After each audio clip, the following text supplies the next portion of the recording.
नमस्कार, मैं नवल किशोर न्यूरोथेरेपिस्ट। इस वीडियो में हम बात करेंगे ब्लड पीएच पर। ये ब्लड पीएच है क्या, और अगर ब्लड पीएच डाउन हो जाए तो इसका बॉडी पर क्या इफेक्ट पड़ेगा, या ब्लड का पीएच लेवल बढ़ जाए तो इसका क्या इफेक्ट होगा।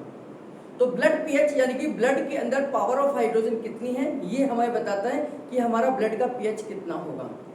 तो इसमें लेवल ऑफ कार्बन डाइऑक्साइड, हमारे ब्लड के अंदर कार्बन डाइऑक्साइड अगर बढ़ती चली जाएगी तो वो एसिडिक नेचर में ब्लड को कर देती है। अगर लेवल ऑफ बाइकार्बोनेट, अगर ये मात्रा बढ़ेगी, इसकी मात्रा बढ़ेगी, तो हमारे ब्लड का नेचर अल्कलाइन नेचर में चला जाएगा। तो सबसे पहले आपको बता दूं कि हमारे ब्लड का पीएच वैल्यू होती है 7.35 से लेकर 7.45 तक की, यानी कि हमारा जो नॉर्मल ब्लड पीएच होना चाहिए वो 7.35 से लेकर 7.45 तक होना चाहिए। अगर ऐसे या तो ये डाउन जाए या अप जाए, यानी कि 7.35 से अगर डाउन जाता है तो इस कंडीशन में हम कहते हैं कि हमारा ब्लड एसिडिक नेचर का हो रहा है। अगर ये 7.45 से ऊपर चला जाता है तो हम कहते हैं कि हमारा ब्लड अल्कलाइन नेचर में जा रहा है।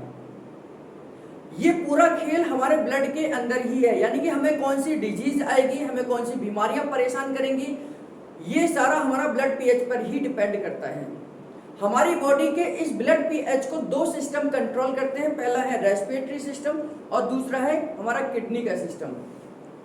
यानी कि हम जो श्वास लेते हैं, ऑक्सीजन ब्लड के अंदर जाती है, जब हम श्वास छोड़ते हैं तो कार्बन डाइऑक्साइड बाहर निकलती है।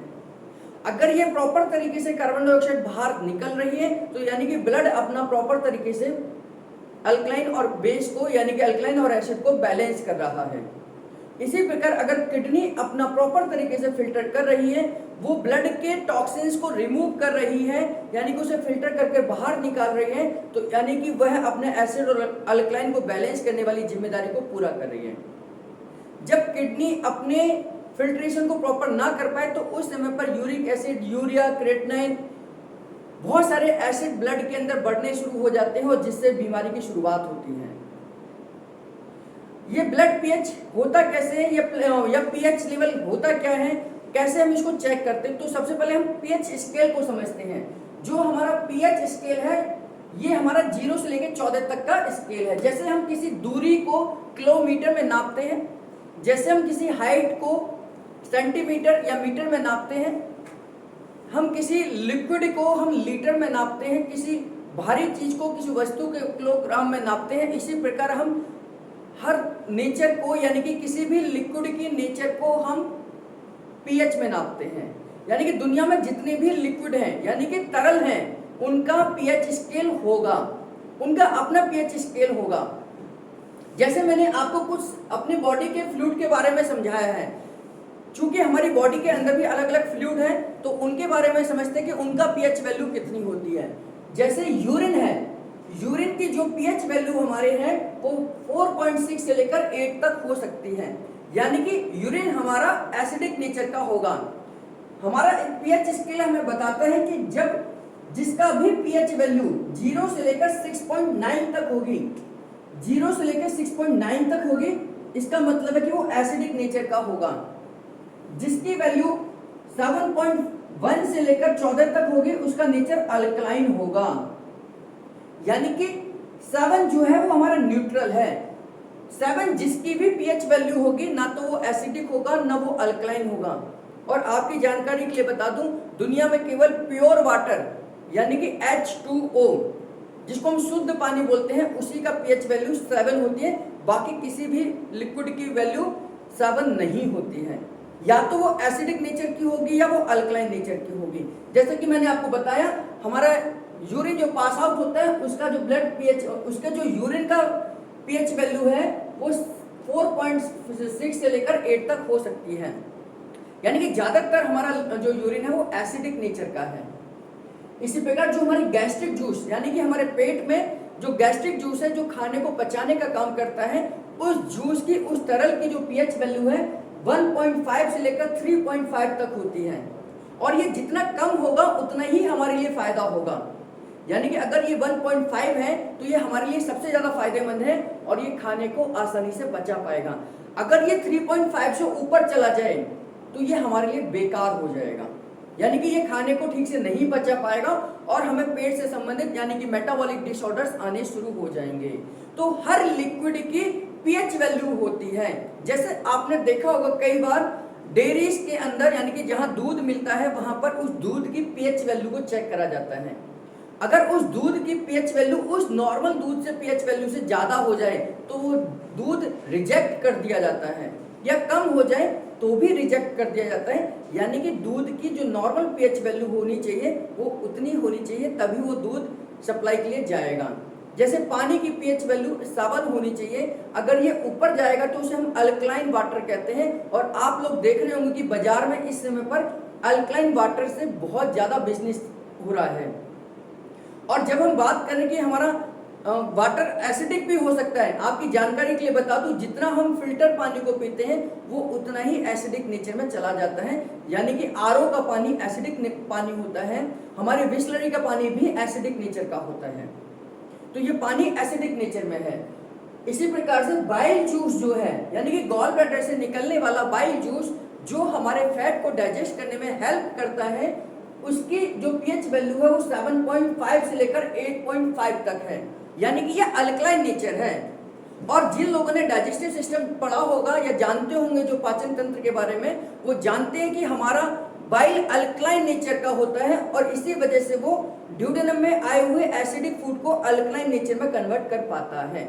यानी कि बाइल गॉल ब्लैडर से निकलने वाला बाइल हमारा अल्कलाइन नेचर का है। पैंक्रियाटिक जूस 8.8 लगभग 9 के करीब में होता है। और मैंने आपको बताया कि 7.1 से ऊपर जितना जाएगा वो अल्कलाइन नेचर में चला जाएगा, और यहाँ पर ये लगभग 9 पॉइंट का है।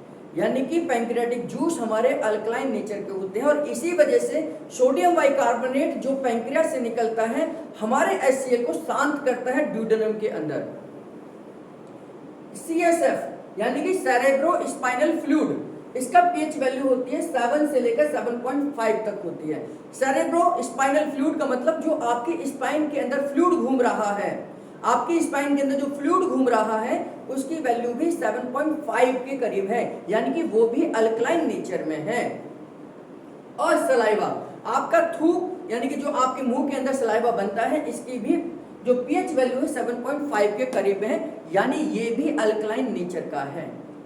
और अगर मैं सीमेन की बात करूं यानी कि इजैकुलेशन के दौरान यानी कि आपके इंटरकोर्स के दौरान जो आपका सीमेन पास आउट होता है और वजाइना में जाता है, उसकी वैल्यू भी 7.5 होती है, यानी कि वो भी अल्कलाइन नेचर का होता है। अगर ये एसिडिक नेचर का हो जाए, ध्यान से सुनना, अगर ये सीमेन एसिडिक नेचर का हो जाए तो ये कभी भी एग को फर्टिलाइज नहीं कर पाएगा, कभी भी एग को फर्टिलाइज नहीं कर पाएगा। और आप देखेंगे कि इम्पोर्टेंसी का कारण एक यानी कि बांझपन का कारण एक ये भी होता है कि आदमी का यानी कि मेल का जो सीमन है वो एसिडिक नेचर का चला जाता है, और जिसकी वजह से वो जैसे ही अंदर एंटर करते हैं और वो डेड हो जाते हैं, यानी कि मर जाते हैं और वो एग को कभी फर्टिलाइज नहीं कर पाते हैं। तो सीमन का जो नेचुरल जो उसका पीएच वैल्यू होनी चाहिए 7.5 यानी कि अल्कलाइन नेचर की होनी चाहिए।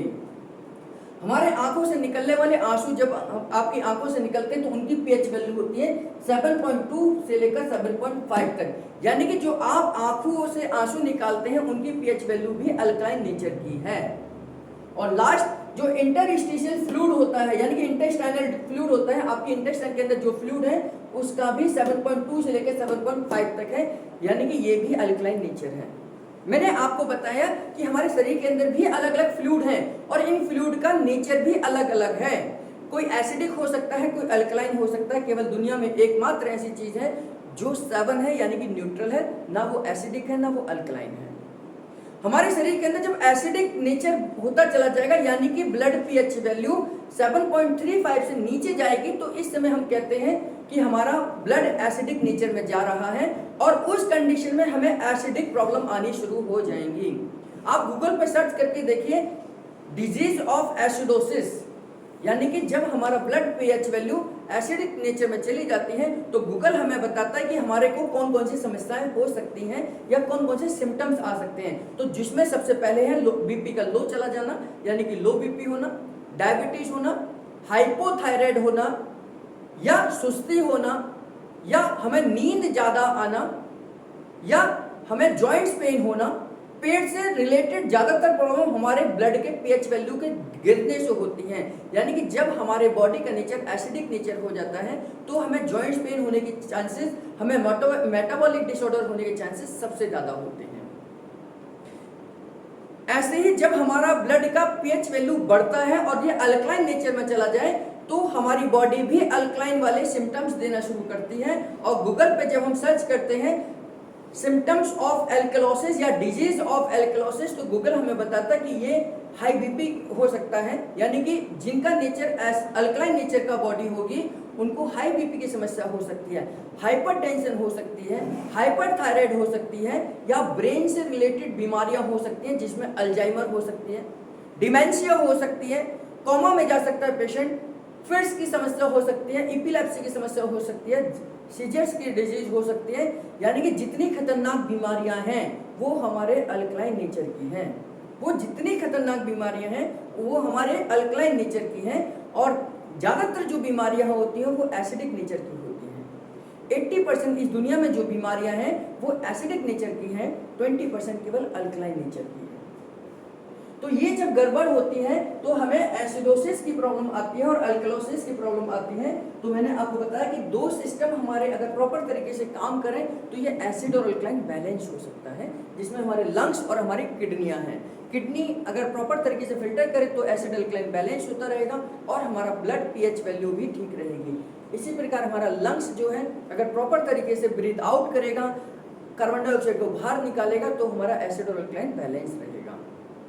इसको कैसे चेक कर सकते हैं? तो चेक करते समय हमें ये ध्यान करना चाहिए, आप ब्लड टेस्ट से पता लगा सकते हैं कि आपकी बॉडी का नेचर एसिडिक है या अल्कलाइन है, यानी कि आपका ब्लड पीएच वैल्यू एसिडिक है या अल्कलाइन है। तो ब्लड टेस्ट में आप ब्लड गैस बोल सकते हैं, इसको बोलते हैं एबीजी टेस्ट करा सकते हैं, यानी कि आपके आर्टरीज ब्लड टेस्ट करा सकते हैं कि आपके आर्टरीज के अंदर गैस का कितना रेशियो है, तो इसको बोलते हैं ब्लड गैस का चेक कराना, यानी कि एबीजी टेस्ट इसको बोलते हैं। ग्लूकोज, जिन लोगों में ग्लूकोज की मात्रा ज़्यादा होती है, यानी कि जिन लोगों को डायबिटीज है यानी कि शुगर की बीमारी है, उनकी बॉडी का नेचर एसिडिक ही होगा, क्योंकि जिनकी बॉडी में ग्लूकोज कंट्रोल नहीं है तो उसको कंट्रोल करने के लिए इंसुलिन का बनना या इंसुलिन का जो उत्पादन या हम जो आर्टिफिशियल इंसुलिन देते हैं उससे कीटोन्स बनते हैं, और कीटोन्स का नेचर है कि वो एसिडिक नेचर के होते हैं, यानी कि डायबिटीज पेशेंट का एसिडिक नेचर ही होता है। क्रिएटिनाइन, अगर ब्लड के अंदर क्रिएटिनाइन की मात्रा बढ़ी हुई है तो इसका मतलब साफ साफ है कि आपकी किडनियां प्रॉपर तरीके से फिल्ट्रेशन नहीं कर रही हैं। तो इस प्रकार से ब्लड टेस्ट के माध्यम से ब्लड का जो ब्लड गैस आप चेक करा सकते हैं, ब्लड का ग्लूकोज लेवल चेक करा सकते हैं, ब्लड का क्रिएटिनाइन लेवल भी चेक करा सकते हैं। इसी प्रकार आप यूरिन के द्वारा भी ब्लड टेस्ट को यानी कि ब्लड पीएच वैल्यू को चेक कर सकते हैं यूरिन टेस्ट के द्वारा, क्योंकि यूरिन मैंने अभी आपको बताया कि इसका ब्लड पीएच वैल्यू आपका 4.6 से लेकर 8 तक होना चाहिए। तो ये डाउन जाएगा तो एसिडिक है, यानी कि आपकी बॉडी एसिड को ज़्यादा फॉर्मेशन कर रही है, तो यूरिन के अंदर एसिड ज़्यादा आ रहा है। तो इस प्रकार से हम यूरिन टेस्ट से भी एसिड और अल्कलाइन को पता लगा सकते हैं। चेस्ट के एक्सरे से पता लगा सकते हैं कि आपका चेस्ट यानी कि लंग्स आपके प्रॉपर तरीके से फिल्टर कर पा रहे हैं या नहीं, यानी कि ब्रीदिंग ठीक से हो रही है या नहीं हो रही है। अगर चेस्ट के एक्सरे में आपका लंग्स अगर दिक्कत आ रही है तो इसका मतलब है कि आपकी बॉडी में एसिड और अल्कलाइन इम्बैलेंस होगा ही होगा। ईसीजी, इलेक्ट्रोकार्डियोग्राम भी आपका हार्ट का सर्कुलेशन यानी कि आपका हार्ट की फंक्शन कैसे है ये भी एसिड और अल्कलाइन का डिसीजन लेती है, यानी कि डायग्नोज करने में हेल्प करती है। PFT, pulmonary function test, pulmonary function test यानी कि लंग्स के फंक्शन का क्या टेस्ट है। लंग्स अगर प्रॉपर तरीके से फिल्टर कर रहा है तो आपका एसिड और अल्कलाइन बिल्कुल बैलेंस रहेगा। तो इस प्रकार से आप अलग अलग प्रकार के टेस्ट कराकर अपने शरीर के अंदर ब्लड पीएच वैल्यू को चेक कर सकते हैं और पता लगा सकते हैं कि आपका blood pH value acidic nature का है या अल्कलाइन नेचर का है। इसको कंट्रोल कैसे कर सकते हैं? ये तो मैंने दो सिस्टम के बारे में बताया कि लंग्स और किडनी इसको कंट्रोल करती है, लेकिन ये बड़े ना गड़बड़ ना हो तो इसमें हमारी क्या भूमिका हो सकती है? तो डाइट की बहुत बड़ी भूमिका है। दुनिया में हर प्रकार का खाना, चाहे वो वेज हो चाहे वो नॉन वेज हो, चाहे वो सब्जी हो चाहे वो फल हो फ्रूट्स हो कुछ भी हो, वो या तो खाना एसिडिक होगा या वो अल्कलाइन होगा। यानी कि अगर कोई भी खाना है, कोई भी फल है, या तो वो अल्कलाइन नेचर का होगा या एसिडिक नेचर का होगा। तो हमें ऐसे और फल और सब्जियों का इस्तेमाल करना चाहिए जो हमारे अंदर एसिड की मात्रा ना बढ़ाएं। क्योंकि हमारा शरीर भी इन्हीं 5 तत्वों से मिलकर बना है जो बाहर प्रकृति बनती है, यानी कि जो सब्जियां बनती हैं। तो इसीलिए कहा जाता है यथा ब्रह्मांडे तथा पिंडे तथा पिंडे तथा ब्रह्मांडे, यानी कि जो बाहर है वही शरीर के अंदर है और जो शरीर के अंदर है वही बाहर है। और इसी को बैलेंस करने का नाम है प्राकृतिक चिकित्सा। यानी कि आपके प्राकृतिक चिकित्सा यानी कि नेचुरल थेरेपी, चाहे वो न्यूरोथेरेपी हो, चाहे वो नेचुरोपैथी हो, ये केवल आपके और प्राकृतिक में बैलेंस बनाने का काम करती है। जब भी आपके शरीर का एसिड और अल्कलाइन इनबैलेंस होता है तो न्यूरोथेरेपी अपने प्रेशर पॉइंट से आपके शरीर के अंदर एसिड और अल्कलाइन को बैलेंस करती है। नेचुरोपैथी डाइट के द्वारा, पानी के द्वारा आपके बॉडी के अंदर एसिड और अल्कलाइन को बैलेंस करने का काम करती है। तो कौन से फल एसिडिक होते हैं, कौन से फल अल्कलाइन होते हैं, एक छोटी सी टिप्स आपको देता हूं जिससे कि आप पता लगा सकते हैं कि आप जो फल खा रहे हैं वो एसिडिक होगा या अल्कलाइन होगा। अगर आपका फल यानी कि जो आप फल खा रहे हैं वो खट्टे से मीठा हुआ है, ध्यान से सुनना, या तो वो खट्टा ही है या वो खट्टे से मीठा हुआ है, तो ऐसे सारे फल वो एसिडिक नेचर के होते हैं। जैसे कई बार आम हम जब खाते हैं तो आम पहले खट्टा है और फिर मीठा होता है, तो आम का नेचर एसिडिक ही होगा। जो फल खट्टे हैं या खट्टे से मीठे होते हैं वो फल हमेशा एसिडिक नेचर में आते हैं। जो फल फीके से मीठे होते हैं वो फल हमेशा अल्कलाइन नेचर में आएंगे। जैसे तरबूज है, खरबूज है, ककड़ी है, खीरा है, ये सब पहले फीके होते हैं, फिर बाद में इनका स्वाद आता है। यानी कि फीके या फीके से मीठे होने वाले फल, फीके या फीके से मीठे होने वाले फल सब अल्कलाइन नेचर के हैं।